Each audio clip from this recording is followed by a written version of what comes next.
Gang's all here, folks. Gang's all here on a Friday night. Thank goodness the week is over. We can finally go out and party and do all the things we do. Oh, wait, the roads are still bad. I was gonna say, where are you going? I'm not going anywhere. I've been cooped up all inside this entire week, and I'm sure all of you who have been watching us all week and are watching us tonight are as well. But we're happy to be here. We're happy to be virtual, and we're happy to be on a Friday talking all things football. Welcome in, everyone, to the Gem City Sports Podcast. If you missed our episode last night, make sure to check it out, our high school basketball preview, and look in with a couple of live interviews from last night. We'll put a link to that when we post our episode tonight. Isaac Petcash, Nick Artman, Jonathan Williams, Coach Wayne Bradford joining us. It's a full house tonight on what is going to be an NFL Prediction Friday. We're talking Week 14 games. I actually had to look that up, guys, because I didn't realize it was already week 14. Yeah. And can I also say, too, and maybe, again, I'm not on the competition committee, so who am I to say, but why are teams getting buys in Week 14? Yeah, are you? It's killing my fantasy team this week. That's what's really important here. Like who? Who's out? Predictions. I was like 13-3. Are there 17 games? I mean, I had to go. Some have 4 left. Some have 5 left. I'm trying to get these records straight. Yeah, the math. Yeah, my fantasy team is pretty much dead. So we're just playing fantasy football for vibes at this point. There's no shot at me making the playoffs. I've got 2 wins on the season. It's a very, very disappointing comeback year after winning the championship last year. So, I'm like the Bills. Hard to repeat. I clinched a bye and clinched the division. I'm good. I'm like the Bills, so I don't need a win this week. But yeah, seriously, Week 14 bye. I mean, I get it, 18 games of the season, but it seems awfully late for a lot of teams to have a bye this week. Yeah, no thanks. It's throwing me off. Yeah, Baltimore's got one as well. And not just Week 14 buys, but Week 5 buys. I've never understood that either. Let's put them between like Week 7 and 12 maybe. Get teams a few games in. I think the Week 5 bye hurts teams. I think the Week 14 bye hurts teams. Let's make it a little bit more even for everyone, shall we, in the league that claims to be even in every single which way, every shape, and every size. Maybe a bye for some of these teams that play like 3 games in 10 days or 3 games in like 9 or 10 days. Play Thursday night, play Monday night, play maybe let's throw a buy in for them. I feel like it's a little. I don't know how they decide who gets what buy at what point in the season, but it definitely could be decided in a better fashion. Yep. Well, the exciting thing is going to be in a few years when they add an 18th game to the regular season, every team plays an international game, and now every team's going to get 2 bye weeks. That'll be a lot of fun then. And maybe we can all travel to London or something and do a podcast from a pub. I don't know. I'm thinking all these crazy ideas. Talk to Rebbit and see if we can get it done. We'll do our best. Hey, speaking of, by the way, as we are grateful for his support, Rebbit Investments, the sponsor of our podcast tonight and all nights here on the Gem City Sports Network, keeping financial guidance simple. You can give them a call today, 814-734-3433, or visit their website, www.rebishinvestments.com. Let's get into the episode, guys. Let's talk a little bit of football. Week 14 is here, and for the second time in 3 weeks, it's Steelers-Browns. This time they meet in Pittsburgh. Maybe there'll be snow. Maybe they won't. But I want to get your thoughts, guys, on the 2 games in 3 weeks thing, because we never see teams play back-to-back, but at times we get to see this, couple games with a week in between. How does the game last week between Pittsburgh and Cleveland, with the close proximity in anybody's mind, factor into the game coming up on Sunday? Is it Pittsburgh's to lose, or does Cleveland have that momentum because they beat them less than 14 days ago? I'll jump in. I think it benefits Pittsburgh because snow game, they go to Cleveland. Cleveland loves, they had nothing to lose, and you saw that in that game. So I think the fact that it is so close benefits Pittsburgh. We're back in Pittsburgh. They kind of know what they're getting into at this point. Cleveland, had a heck of a game last week. Winston just in a shootout. If you count the interceptions, threw 6, almost 7 touchdowns. So I don't know. I don't know that they're, feeling pretty high after last week's game. So I think the fact that they are playing so close together and it's in Pittsburgh, I think that's advantage Pittsburgh. I want to say advantage Pittsburgh. I want to say advantage Pittsburgh so bad. But then I just watched Jameis Winston throw for 500 yards on Monday Night Football, and it's like, oh my gosh. Like I just got the complete Jameis Winston football experience, 500 yards, 4 touchdowns, 3 picks, the good, the bad, the ugly, and I am enamored with it right now. That guy's a wild card, man, and when he's on and off at the same time. Something just tells me Cleveland's going into this game with belief that they can win it, and that's scary. A team that doesn't really have very much to play for. They haven't been great all season long, but they have something about them that tells me that they believe that they can win this game, especially with Jameis Winston playing quarterback. And if he has half as good a performance offensively as he had last week, they got a shot. Well, Wayne, what concerned me in the last game, and I want to get your analysis on what went wrong for Pittsburgh when they lost to Cleveland on that Thursday night, because we saw it was really Jameis's, I don't want to say breakout game, but he played really well. And I think Pittsburgh, just from my view, gave him a lot of throws. And even though he had a couple of misfires and overthrows, and I think that can be attributed to the snow, it almost seemed like Pittsburgh was daring Jameis to just throw the football, and Jameis obliged. What went wrong for Pittsburgh in that game against Cleveland in your mind? Or I guess conversely, what did Cleveland do well? Yeah, I think there are certain teams that have figured out what you need to do against Pittsburgh. And that is to spread them out and throw the football. You know, if you can get an empty, then Herbig or Watt, one or both, can't rush. You can't rush 5, versus empty all the time, right? Someone's got to drop into coverage. So I think Cincinnati, Cleveland, those particular teams have said, hey, I know we exist in the North, but we're not going to play bully football because we're going to lose bully football. So if you can't beat them in that traditional sense, let's do something else. So you saw the success that Burrow had last weekend to John's point. I think Jameis can have the same kind of success. He gets the ball out quickly. He doesn't hold it. He makes decisions. He's got good pocket presence. He's playing with house money. He's carefree. So it's great to just hear him, speak about his faith and be able to laugh at himself and say, hey, I want the Lord to, rescue me from pick sixes, right? To be able to be that comfortable in your skin. We talked way early about how uncomfortable we thought Watson was, right? There was so much pressure on him. No one wanted him to be successful, all this. Well, now you have Jameis come in and there's no pressure. You're 2-8, you're 2-9. Anything you do, is icing on the cake. So I think the formula, spread them out, and then the confidence, and then again, you've got great film to see what Cincinnati's done.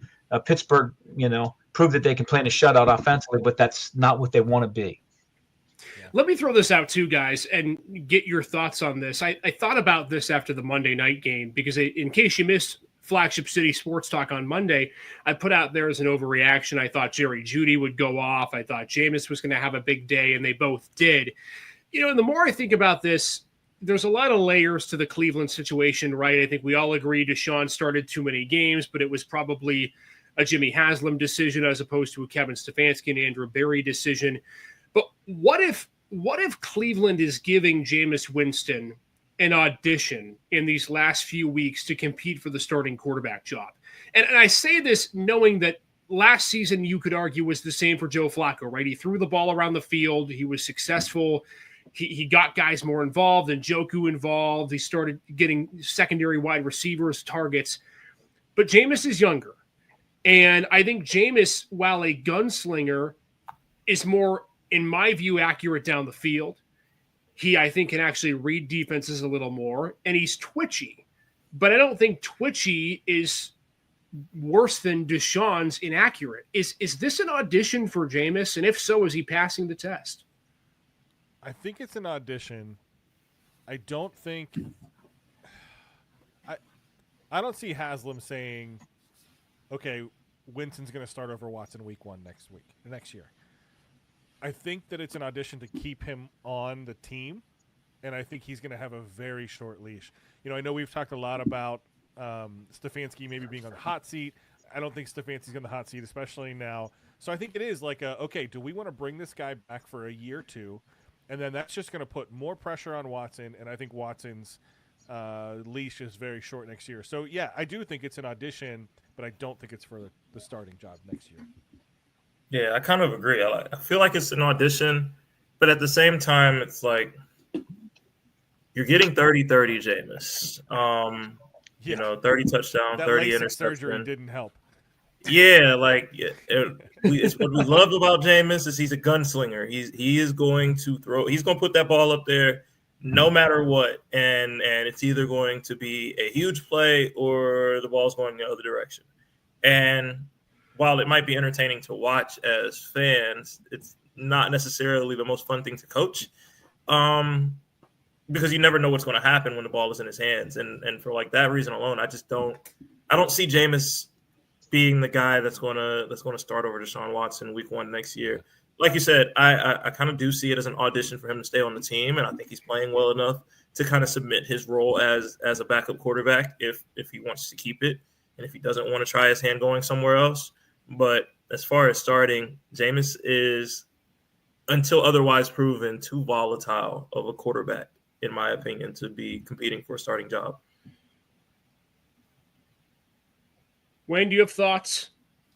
He's auditioning for the Jacksonville or the Carolina job, So, I mean, to me as a coach, shame on Cleveland if he's not auditioning for the job, right? Competition. You want to preach that all the time. So, if you're just throwing him in there to finish, and he's not going to have a chance, let's say shame on the organization.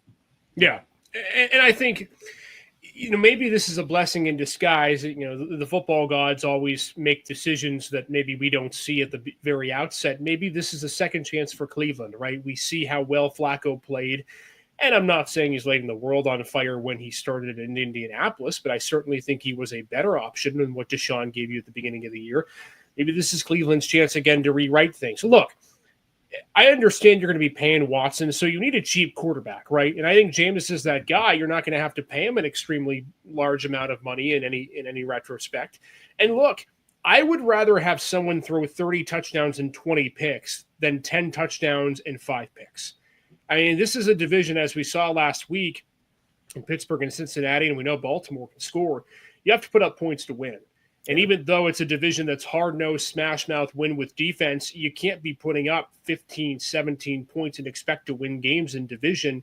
And I think for Cleveland, maybe at some point you have to realize when is your pride going to stop getting in the way of reality? And I think for Jimmy Haslam, if Jameis keeps playing the way he plays, especially on Sunday, you have to look and you have to say, if he beats Pittsburgh twice in 3 weeks, looking the way he's looked, man, it'd be hard to move off him if I'm the Haslams, and specifically if I'm Andrew Berry and Kevin Stefanski going into next year. Let's pick the game, folks. Steelers-Browns, 1 o'clock. Pittsburgh, I hate to say they need the win because they've got 9 wins, but they got to keep on chugging because Buffalo keeps winning. Kansas City is still sitting with only 1 loss.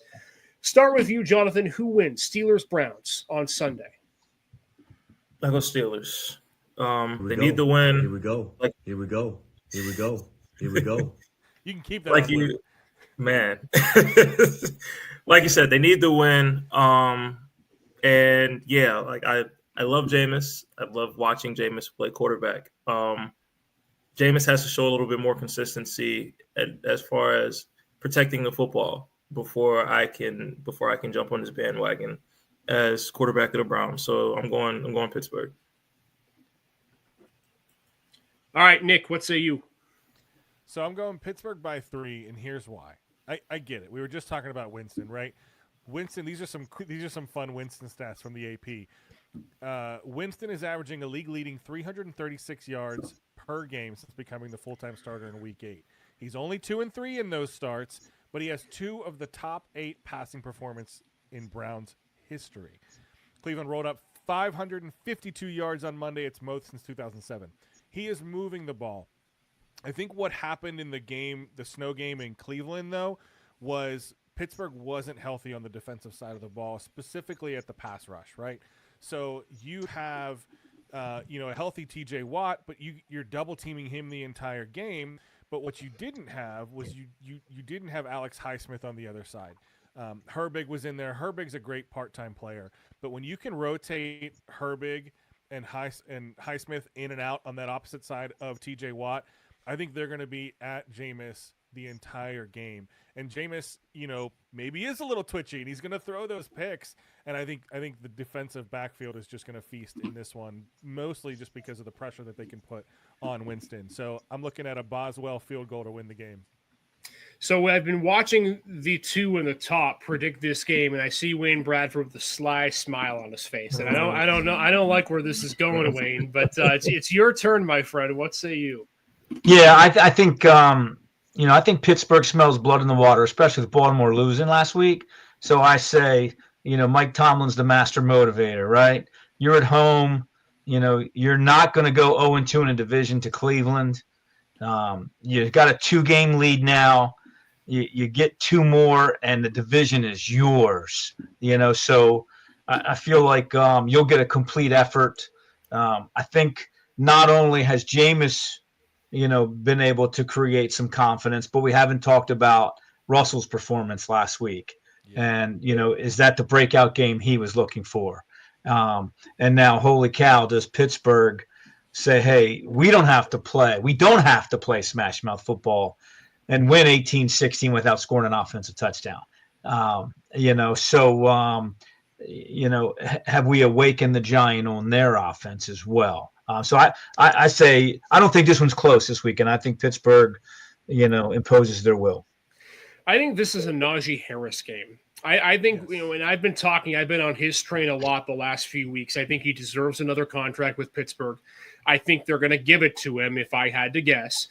I think his ability to run downhill, he sees the lane a lot better than he did in the last few seasons. And I think that's something that if you're a Steeler fan, you like, because he's more decisive. And I use the word decisive as to why I think Cleveland's not going to have success on offense. If there's one knock I have against Jameis Winston, he's not decisive with the football. He doesn't check it down. And I think when you hold the football too much against Pittsburgh's defense, I mean, we saw Joe Burrow have the ball for 2.5 seconds, and Nick Herbig comes off the edge. TJ Watt comes off the edge.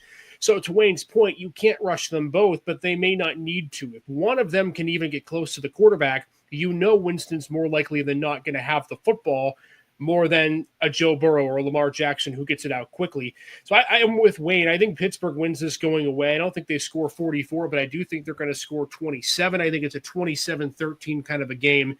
And I think Pittsburgh's going to get to 10 wins. And then you really start talking about, okay, when is the division title really at play? Wayne mentioned the 2-game lead for Pittsburgh. They're going to have to play Baltimore again. They get Philadelphia, I think, after the Browns game, if I'm not mistaken. So it's going to be a really tough road for Pittsburgh. But with a 2-game lead, you win this week, it's up to 2.5. You've already got the tiebreaker on Baltimore, so it's really 3. So they have some room for error. And I think that's something that Steeler fans will really, really like. So we have all Steelers in this game beating Cleveland on Sunday.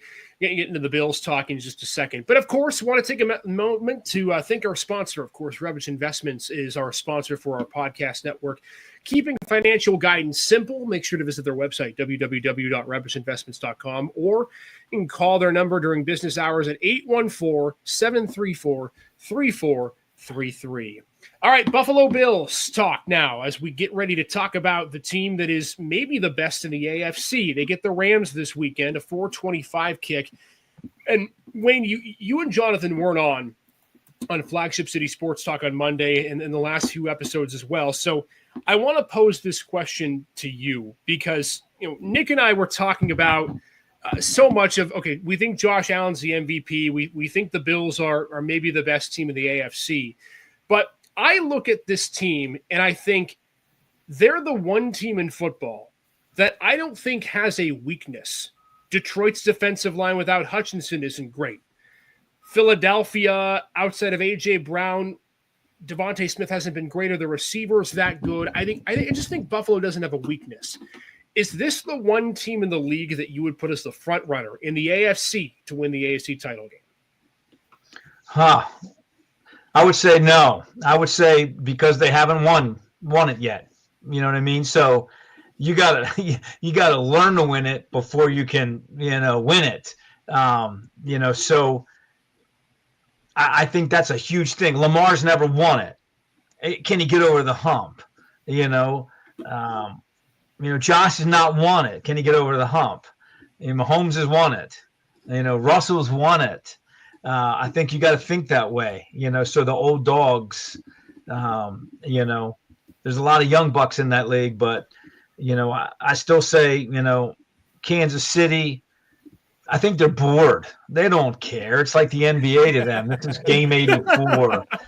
Who cares what the record is? They don't have to try. I really feel that way. The most important season is the postseason. So, as much as I think that Buffalo is talented, but I think they might have PTSD from the Charger game. I mean, the Chief game when they blew it, with the 3 seconds and the 13 seconds. I don't know if they've recovered from that. I'd love to see them win, but I still think the road goes through Kansas City.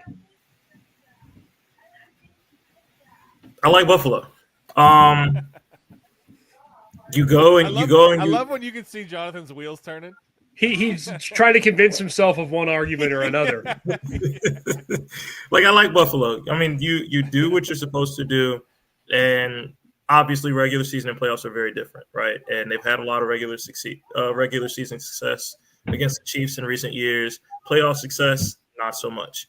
But right now, just looking at the complete body of work and looking at how all these teams are playing football, Buffalo looks like the most complete team to me. You look at Kansas City, and Kansas City only has the one loss. But I said before that loss, and I actually predicted that loss because Kansas City hadn't played particularly well all year.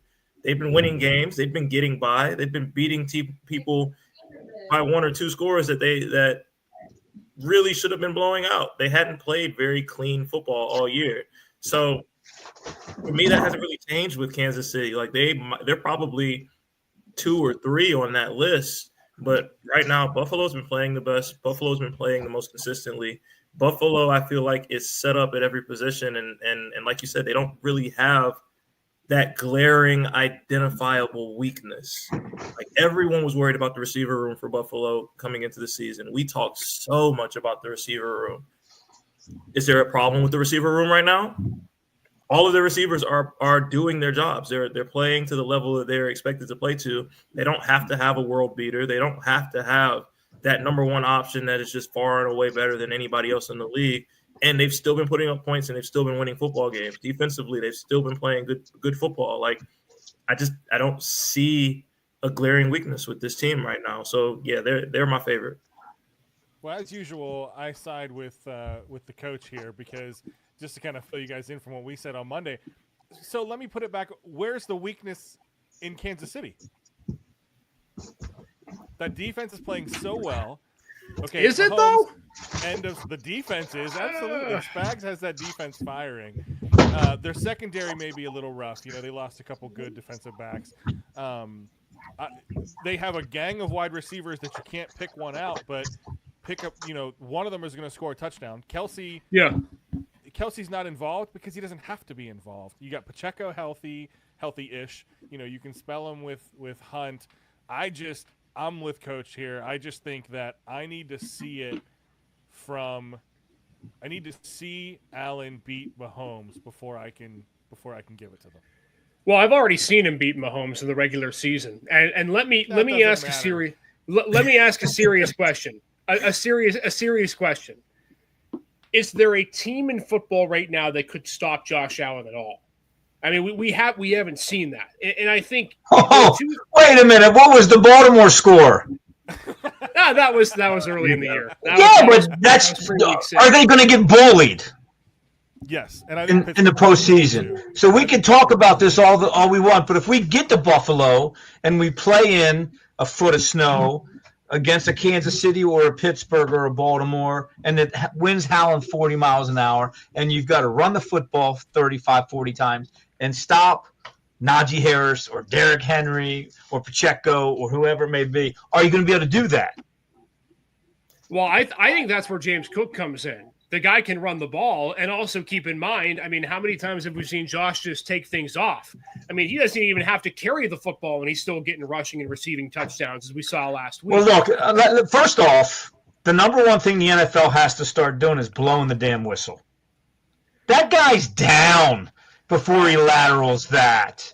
So we keep getting all these guys hurt, but we don't blow the whistle, and we have these ridiculous rugby scrums. If we're going to play rugby, let's play rugby. Everything, the tush push and stuff like that. You know, you can't touch anybody on defense, illegal contact, right? But you can pick a guy up and throw him over the pile on offense, and that's entertainment. You know, we don't blow the whistle. I mean, you know, when do you defensively, Jonathan, have an opportunity? Okay, the whistle doesn't blow. I come flying in, 15-yard penalty. You know, I do agree with you on that point. While the whole hook and ladder snow play, like it was great to see on TV, and it's in the snow and it looks fun and entertaining and everything, but forward progress was stopped. And if you're a defensive player right there and you come in while that guy is being held up in a pile and you absolutely smack him, you're probably getting flagged for unnecessary roughness. So I do agree with you to that point. The whistle's got to be blown, and you've got to let defensive players play football. I feel like more and more we've just gotten more to the entertainment side of high-flying offenses and scoring points, and this is what's best for the league, and this is what the fans want to see. And meanwhile, defensively, if you put your shoulder pad on anybody, you can expect a fine in the mail. I don't particularly like that. But back to my reason why I think Buffalo is the best team is I get the playoff argument, and I get like playoff Patrick Mahomes is like the boogeyman right now for Josh Allen. But until Josh Allen shows me, and until Josh Allen goes back to his old ways and has like a 3-4 turnover game and just absolutely doesn't protect the football and just has an absolute stinker of a football game, like I don't see another quarterback playing better than him right now. I don't see anybody playing as well as him. I don't see anybody playing as well as the Bills right now. I feel like this might be that year where they finally get over that hump with Kansas City based off of how they're performing this regular season. I don't think we've seen a Bills team just click like this in the regular season in recent years, not to the level that we're seeing them click right now. There's no drama. There's no locker room stuff. There's nothing coming out of the Bills locker room and the media of any type of disturbances. Like everything is just clicking with this team right now. If they can ride that wave in the playoffs, I think this is the year that they catch Pat Mahomes. Yeah, sorry, Jonathan. Let me throw this out there, too. I think something that may go under the radar, I mean, if you're a fan of Buffalo, it doesn't, but for the NFL at large, is they signed Micah Hyde to the practice squad. And there was a lot of talk at the beginning of the year about how, okay, Jordan Poyer goes off to Miami, Micah Hyde doesn't return to the team. And you were thinking, okay, they're going to have to bring Micah back at some point to save the secondary, and yet Damar Hamlin's getting Pro Bowl votes. And Taylor Rapp comes back from an injury, and he's playing well at safety. You haven't heard issues with the cornerbacks. Rasul Douglas, Christian Benford are playing well. And so the fact that Buffalo's at a point now where would they like to use Micah Hyde? Well, sure, but the fact that they may not need him, I think is a testament to your guy Wayne Bobby Babbage and what he's been able to do with that defense. And for me, it's not just all about Josh Allen. It's not just about the fact that he's Superman. I get San Francisco is banged up, but that was an offense last year that nobody outside of Kansas City in the Super Bowl could stop, and they completely disintegrated under that Bills defense. They're nothing fancy, but I think the defense is a big part of it too, and part of the reason why, in my estimation, they may be able to get that stop now with 13 or 20 or 30 seconds, given the way. Yeah, but I watched that game Monday night, and if McCaffrey doesn't go down, you're not talking the way you're talking right now. If McCaffrey doesn't get hurt, he runs for 5 touchdowns because they're not tackling him. I agree. I mean, unfortunately, he hits. But is that a snow issue? Is that just a snow and a footing issue? No, I think it's a frozen field. I think he hurt it when his knee hit. When on the breakaway, he got shoestring tackled. If you see the way he falls, I think he falls right on his kneecap.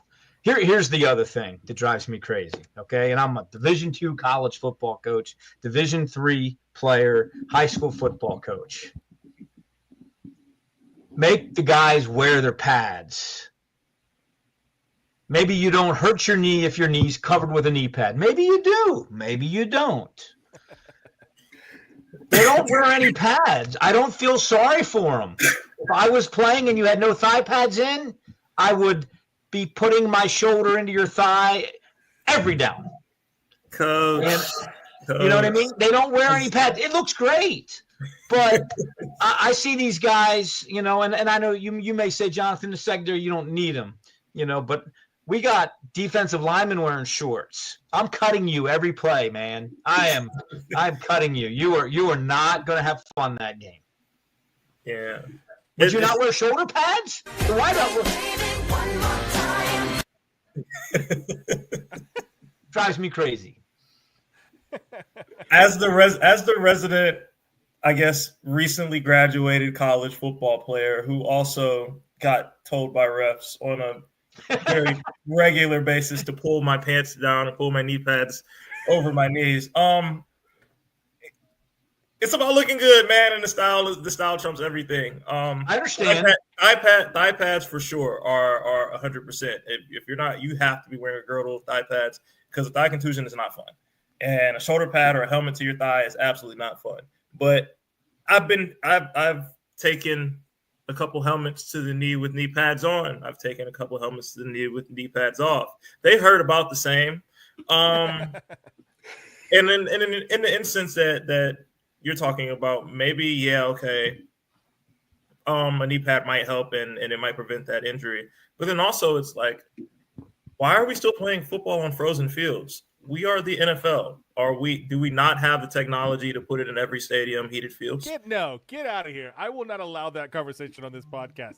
That's football, buddy. When we watched that game live and we were watching that snow game and I'm watching the game in Buffalo, that's what gives Buffalo the advantage. So when they build that stadium, it better be, it is open, but it should be open. Get out of here with that. For me, it's football if we do it on grass. It's football. Okay, if you want to play a snow game and you want to play in the elements and do everything, do it on grass where it's nothing but mud but so you don't have an injury like that where a guy bangs his knee off of what might as well be concrete at this point because it's frozen turf and winds up getting hurt on it. If we're going to do that, I'm all for it, playing in the elements and playing outdoors and using the snow to your advantage. But let's do it on grass. If you're going to have turf, heat the fields. That way we can avoid stuff like that. I heard Brook Park called Buffalo just a couple of weeks ago. They said they have space to rent out their stadium to combine the Browns and Bills. The Brook Park Bills. That is a mouthful. Man, this has been a fun. I don't even know if I even want to speak. I don't know about you, Nick. Man, I need knee pads just for my knees, and I have a 2.5-year-old son at home. I can't imagine being on a football field. Come on now. Listen. I'm 37 and I had to fight the snowblower this week. The next day I literally said to my wife, I either have the flu or I'm just too damn old. Let us know in the comments, are you a snowblower or are you a shovel kind of person? And don't try to be that manly man sort of a thing because I've had the shovel and I've been my butt's kicked. I'm old enough to have a 14-year-old kid down the street uses 4x4. I'm out of it all the way. There you go. Dude, Wayne's lucky. He lives in that neighborhood where everyone knows everybody. I got to get myself one of those neighborhoods. All right, what were we talking about? Oh, yeah, picks. We got to pick this game, guys. Start with you, Wayne. Who wins Bills-Rams on Sunday? Man, we talked about this, and the 4:25 start West Coast. I'm going to go Rams and play action pass, condensed formations, run the football, those particular things. I'm saying this is going to be a tough one, and it's do or die for the Rams. And I think the Rams play well at home, and I hate when the East Coast teams travel west. So I'm gonna pick an upset and pick the Rams. All right, Nick. I like it. But I think the thing for me when I look at this game, the travel is a huge deal. I look at, okay, Allen is going to have his way with this Rams defense. The Rams defense is 25th overall, 28th against the rush, and 15th against the pass. You talked about James Cook earlier, and I think that's going to be a big key to this game. Is I think Cook and Ray Davis are going to run all over the place, and I think if they can control that line of scrimmage, because of the offense, they can also control it on the defense. I mean, you have Rousseau lining up, and you have a banged-up Matt Stafford. I just think that they're going to win the line of scrimmage on both sides, so I'm going Bills by a touchdown. Yeah, I'm you? I'm following the same wavelength. I'm going Bills by 8. Right now the Bills are playing like the best team in the AFC, and until they break form, I'm kind of on that train of just backing them the rest of the way. They've got to show me that they're not that number one team in the conference before I fall off of their bandwagon. This game is so intriguing to me because of what Wayne talked about a little bit with Christian McCaffrey. And I think Kyren Williams is kind of an underrated running back. He's got almost 1,000 yards this season. He's sitting with over 4 yards a carry, which is about what James Cook had last season. The big question for me is this. The Bills have forced 13 fumbles this year. Kyren Williams has fumbled the ball 5 times. He's lost 3 of them. Can Buffalo force turnovers? If they don't, I'm with Wayne. I think the Rams are going to win this game. So I'm going to take the upset here. I think the Rams are going to win. I know I heaped all the praise on Allen. I don't think it's his fault. I think, if Wayne's right, then Kyren Williams is going to go off in the dome. So I'll take the Rams to win the game. I think it's probably Buffalo's final loss of the season because then I think they go to Detroit and they beat the Lions. But if Buffalo can go 1-1 in these next 2 games, I think they're in a good spot to, at worst, be the 2 seed. And then you're talking a lot about, okay, yeah, is it going to be Buffalo KC? Can Pittsburgh knock off the Bills? And then you start having that conversation there. So we're split here with the Bills and the Rams. We all like the Steelers. But what we don't like is our Super Bowl and Conference Championship beginning of the season predictions. And we're talking about those in just one moment. Before we do, though, as always, our show is sponsored by Rebus Investments. They keep financial guidance simple. As always, make sure to visit their website, www.rebinvestments.com, or you can call them in person live at 814-734-3433. So we thought it would be fun before we end our show tonight, getting ready for the weekend, to do a Super Bowl do-over. Some networks and stations have done this too, and we thought we'd dig up out of the archives our conference championship and Super Bowl predictions from the start of the season. Now, of course, we're giving ourselves a bit of a mulligan here. You can choose to keep what you had, or you can redo it based on what we've seen in the season so far. And oh boy, if things change in 14 weeks. There are some picks that we're going to look at that and be like, yeah, this has been interesting. I'm going to start with the man in the top left corner, Jonathan Williams. His start of the season predictions were this. He had the Chiefs beating the Houston Texans and the San Francisco 49ers over the Lions in the NFC Championship game, Jonathan. And then I believe you had the Niners winning the Super Bowl over the Chiefs in a rematch. Would you like to change your picks, or would you like to keep them the same? We are absolutely changing those picks. You sure can. So what is your AFC Championship prediction that's updated now? I got Buffalo over Kansas City.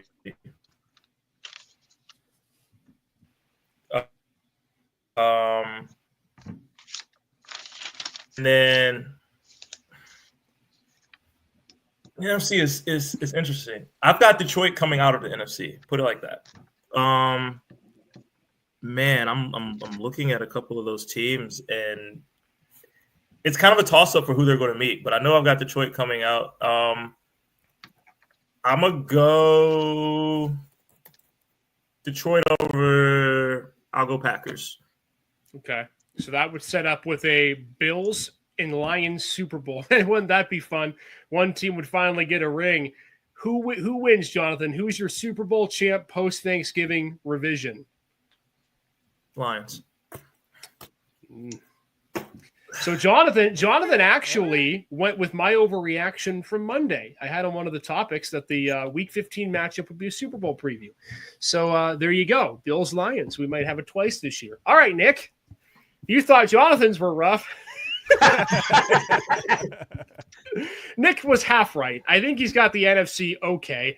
Nick went with Kansas City over Miami in the AFC, Philadelphia over San Francisco in the NFC. And who'd you have winning that Super Bowl, Nick? I think I think it was KC. I just can't bet against Mahomes. Would you like to I don't know. change your selections? Absolutely. And I was Okay. half right on both sides. Let me start with the AFC. I still have Kansas City. I will absolutely keep Kansas City in the AFC Championship. You know, when we talked about this on Monday, I was there with a KC Buffalo AFC Championship. But when I think about Pittsburgh, the more I start to believe. And I think for me, we were talking about Russ earlier. Russ has never looked – I don't think I've seen Russ look that comfortable in a pocket since he was with Seattle. And Paul would tell you that it's because of the scheme. He plays this Arthur Smith scheme so well. It's built for a guy like Russell Wilson. And I get that it was the Bengals, and the Bengals defense isn't that great. But I think now that you have seen Russ put up points, I think they have a shot to make a run. And I think that we talked about what's going to stop Josh Allen. I think if they have to play, if Buffalo and Pittsburgh end up playing in the playoffs, I do edge Pittsburgh because of that pass rush, because of that defense. I think they can kind of rattle Allen a little bit. And when Allen gets rattled, he gets rattled, especially in the playoffs. So I hate to be the homer, but I'm going to go KC Pittsburgh in the AFC title game. So then when I rethink the NFC side of things, and Paul, I'm sorry. I may have doomed Miami from the start. I'm sorry that I picked them. I had such high hopes for the Dolphins, and they just couldn't put it together. On the NFC side, though, if I had to do it over again back then, I would have said the same thing. San Francisco just got hit with injuries this year. I don't know if it's knee pads or lack of knee pads, but I think I hate to see. There's a lot of knee injuries. I think I'm going to see. Again, I was 50% right here, and I'm going to keep Philly, and I'm going to put Detroit. Detroit, I had doubted a lot. I was curious to see if they would do it. Like if they could repeat the success they had last year, and they have. They play lights out. They're tough on both sides of the ball. You know, I just don't know that there's another team in the NFC. I do like the Packers, but I think if I'm looking at that Lions-Packers, I'm giving the edge to Detroit. So that would make Detroit and Pittsburgh, right? Your Super Bowl matchup is that, or you went KC Detroit? It would be so that's just so I got KC and Pittsburgh in the AFC title. Okay. I edge KC. So we got KC over Pittsburgh. And then in the Philly versus Detroit, I'm going Philly. I am on the Eagles bandwagon this year. I love Sirianni. I don't understand the hate. The guy is just fun to watch. He's passionate about his team. He may not be a strategist, but that's why you go get an offensive coordinator like Kellen Moore. That offense is firing on all cylinders. The defense is picking it up, and the defense is what failed them late last year. So I think with that defense, I think the Eagles are going to be tough to take down in the NFC. So I got KC, Philly. And if I'm going KC, Philly, man, it's hard to bet against Mahomes. But, yeah, I'm doing the Jonathan Williams. It's hard to bet against Mahomes, but I'm going to edge Philly. And that's because of the KC defense. They may be a great rush defense, and you're going to see – but Saquon is playing like an MVP, not Offensive Player of the Year, like an MVP. And I just think there's too many weapons on that offense for that KC defense. Man, that would be a fun Super Bowl, and nobody except the people in Missouri and Taylor Swift fans would be rooting for the Kansas City Chiefs. Wayne Bradford. Fair, if you throw in Taylor Swift fans, that's like I guess that's the majority of the country. Yeah. I'm pretty sure if they did the election over again and put her on the ballot, she'd probably be in the White House on January 20th. Wayne Bradford, your start of the season predictions were as follows. You had the Ravens beating the Chiefs in the AFC Championship game, the Lions over the Niners in the NFC Championship game. Would you like to revise those predictions, Wayne? I'm going to stick to my guns. I'm going to say Baltimore. The only person who can motivate Lamar Jackson is his mother. I don't think Lamar loses again. So when you get on the podium and tell me that your mom cussed you out and told you to run more, I think we're going to see a different Lamar the last 3 or 4 weeks of the season. So we saw how Mama impacted the water boy, right? So sons are going to do anything for their mama. So Lamar's going to break through, and it's not going to be John Harbaugh or anybody else's, reason. It's going to be Mama Jackson said, "Hey, I do not like the way you're playing. Turn it on." So I'm going to stick with Baltimore. Detroit, I'll just keep as the winner. We know San Francisco's not going to make it. I'll say Detroit over Philly if you wanted to throw another team in there. I agree with Nick that Philly's really good. So I've got Baltimore and Detroit, and I think I picked Detroit, trying not to be a homer, making sure they won their first one. So I'll say Baltimore and Detroit. Lamar's not going to lose another game, but I'll go out on a limb and say Justin Tucker misses a field goal to win it, and Detroit survives. Could you imagine Justin Tucker for this season? Justin Tucker, the most accurate kicker in NFL history, remembered only in the lores of Scott Norwood. That would be absolutely hilarious. We hope it doesn't happen for Wayne's sake, because he never would want to watch football again. All right, so everyone kind of went chalk. And I get it. There are some cream of the crop teams and whatnot. So I'm going to blow this whole thing up so we can end this on a bang, right? My start of the season predictions were as follows. I had the Chiefs beating the Bills. I had Philly taking down the Niners, and I had the Chiefs winning their third straight Super Bowl. And I'd like to revise my predictions, by the way. I'm not keeping what I had, even though I think my AFC was okay. A chance. Yeah, all right, fair. I get it. Whatever. So I'm gonna go. So I'm gonna start with the NFC first. I do think it's Detroit and Philly. I don't see a scenario where there's a team. I think maybe Green Bay may have a chance to knock off one of those two teams. If Philadelphia and Green Bay play in the second round, right? Philly's the 2, Green Bay as the 6. They beat Seattle or whoever's the West champion. Then it would be 3-6 or something of that nature. I think they'd have a chance, even if it's Detroit. I think they could go into any of those environments and win. I just don't think it's going to happen. So I'll go Lions and I'll go Eagles in the NFC championship game. Then my AFC championship game is as follows, folks. So I did the math on this, right? And even though Kansas City is probably going to lose at some point down the road, I still think they're going to end up being the 1 seed. They only have 1 loss, right? Then you look down the rest of the way, I think Buffalo ends up with the 2. It's going to probably be Pittsburgh the 3, Houston the 4. We assume that the wild card spot stay chalk, right? Chargers, Ravens, Denver. So here's how this is going to go. Chargers are going to go into Houston and they're going to beat the Texans.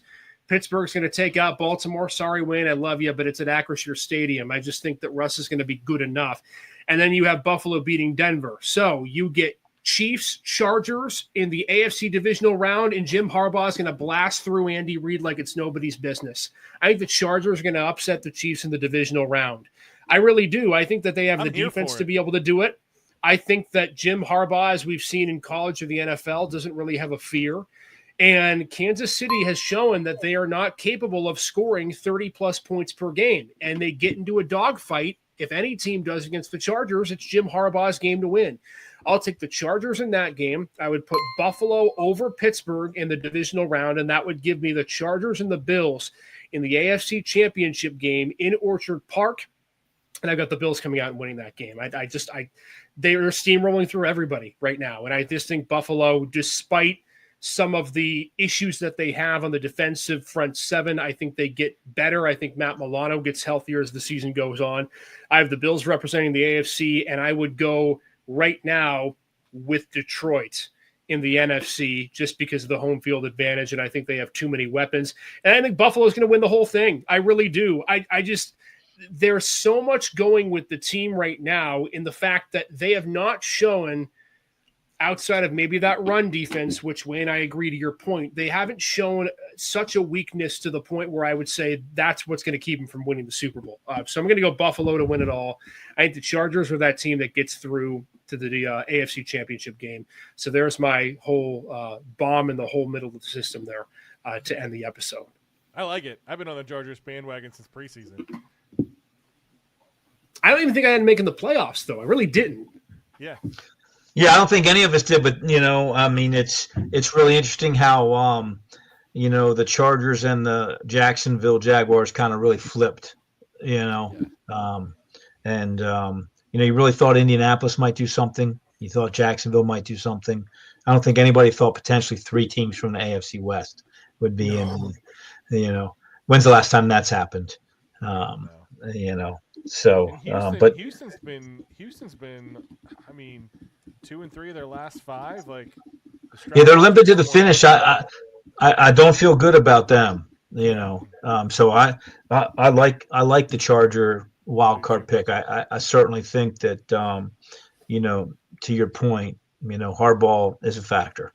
Yep. And again, he's won everywhere he's gone.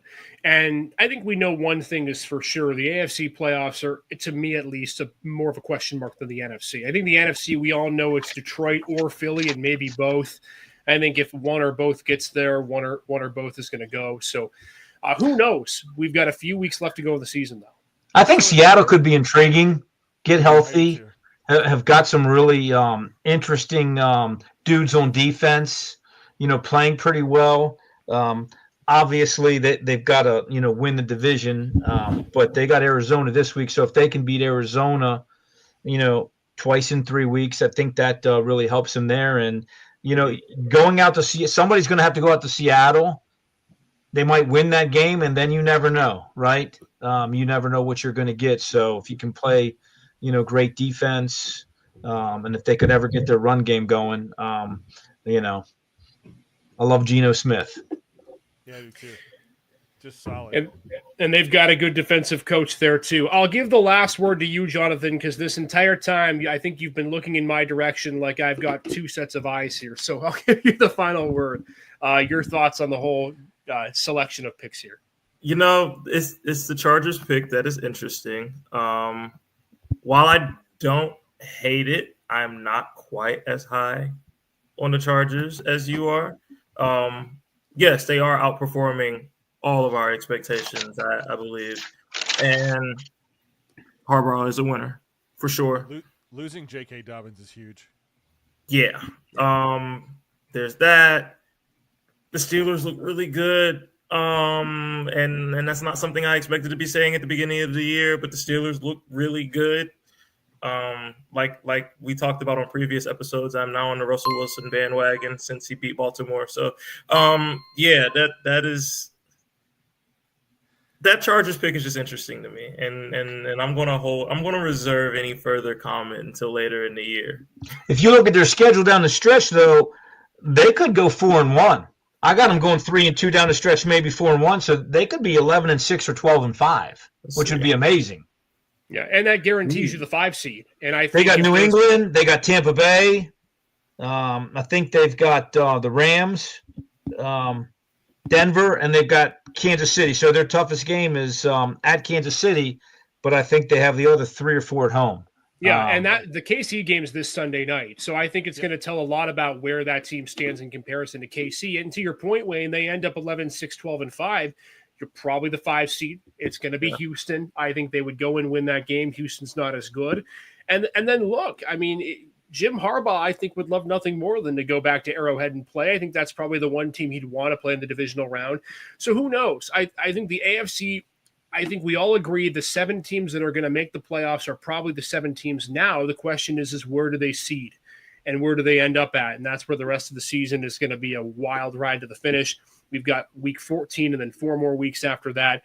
Then playoffs begin, man. And we're going to be covering. And if you get a 3-6 Baltimore-Pittsburgh first-round game, look out. I know. Look out. It's going to be a 4 overtime, 2-point play game. They're going to have college rules. The game's going to go so long, they're going to say, hey, we got to go to 2-point plays. Nobody can score.